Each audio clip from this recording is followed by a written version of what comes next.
For whatever reason, I don't know. I think every accomplishment felt almost like a fluke. Somewhere deep down, I believe that I was just waiting for the exact moment when someone would just say, "Wait a minute, you don't belong here. What are you doing here? You big fat phony." Looking back, I realized how much of that fear was deeply rooted in comparing myself to others.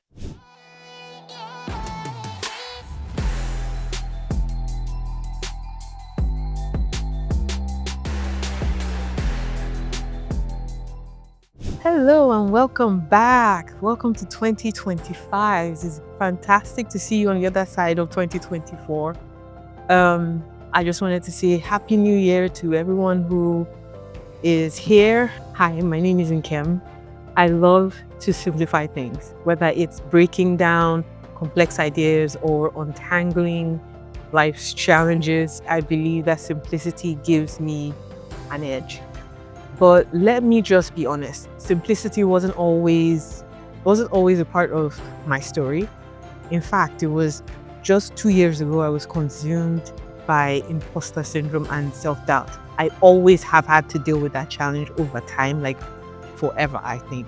So my discussion for today is really going to be about imposter syndrome and just figuring out ways to overcome it. My question is, have you ever felt like you are not enough, or even when you have accomplished so much? Or have you ever wondered when someone else will find you out, or when someone else realizes, people realize that you don't belong?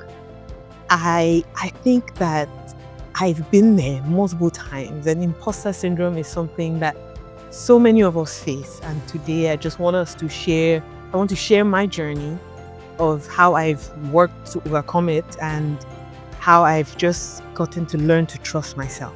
To be honest, this journey hasn't been easy.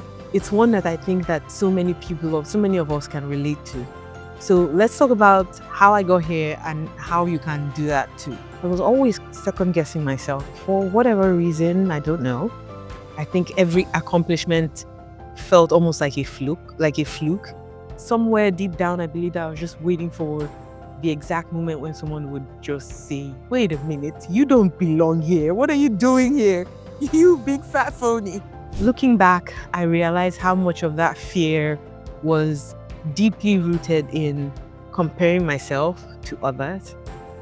Social media, work environment, even casual conversations, they all seemed to just amplify this idea that I wasn't enough. I think for me, the turning point came when I really decided to stop running from my self-doubt and to just face it head on, to really just lean into it. And I remember asking myself, what if I've earned this? And what if I do belong? And what if there's so much of a difference that I can actually make?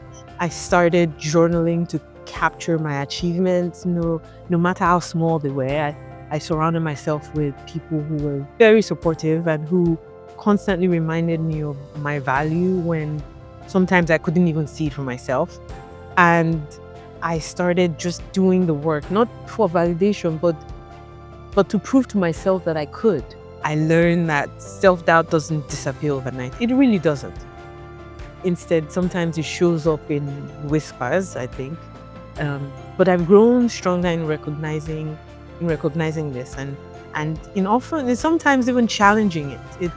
It's about progress, no perfection, like I said last time. And through sharing, I've really discovered that my story resonates with a lot of other people, and I'm not alone, and neither are you. The 4 things that I've learned, or at least have stood out to me, have been: number 1, acknowledge your achievements. Write them down, revisit them, and just remind yourself of what you have done. Sometimes we forget. It is very, very easy for us to forget that we have gone through A1, A2, A3, B1, B2, B3, things like that. And we don't realize, we don't see the big picture in the long run. The second thing that I've learned through this process is stop comparing. Everybody's journey is different, and social media rarely tells you the whole story.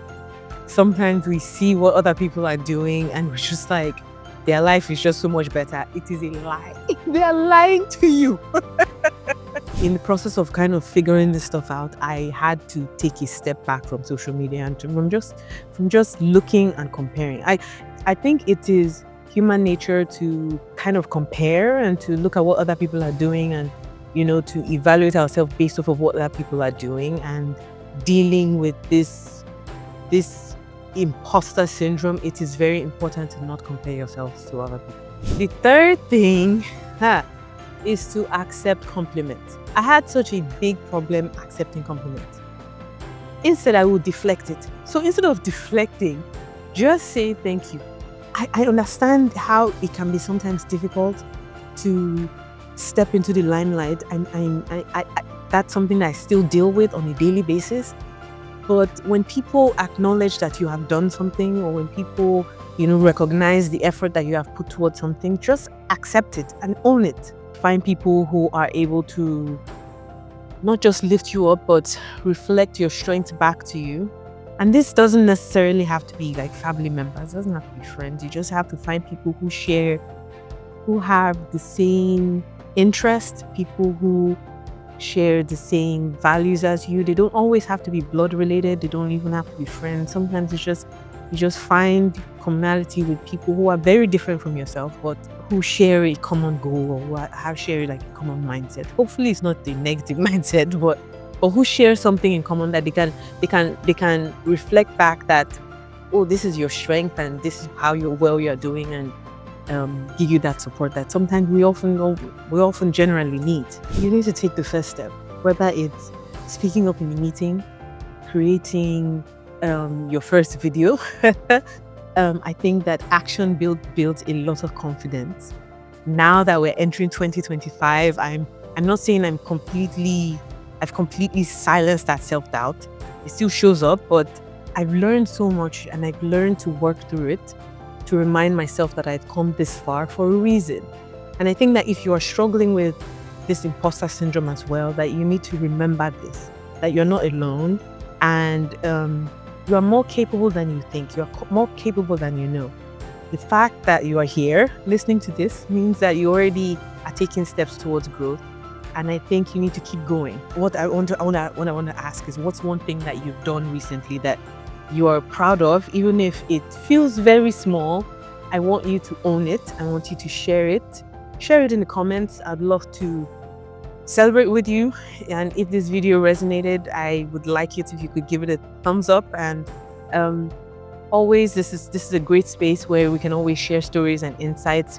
Feel free to come back, and I think together, let's keep learning and just finding our way.